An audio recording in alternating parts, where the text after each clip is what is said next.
আসসালামু আলাইকুম, সবাইকে আন্তরিক শুভেচ্ছা জানাচ্ছি। মানিকতলা,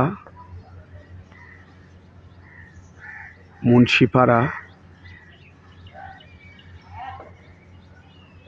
পশ্চিমবঙ্গ, কলকাতা, ভারত।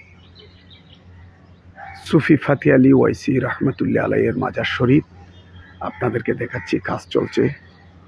এই মাজার শরীফটি একসময় জরাজীর্ণ ছিল, আজকে খুব সুন্দর এবং খুব সমৃদ্ধি করা হচ্ছে।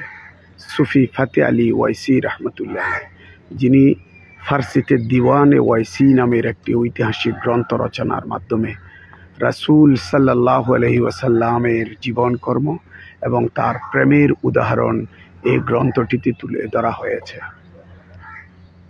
চট্টগ্রামের কৃতি সন্তান সেই সুফি ফাতি আলী ওয়াইসি রহমতুল্লাহ আলাইকে বলা হয় রাসূল নোমা সুফি ফাতি আলী ওয়াইসি।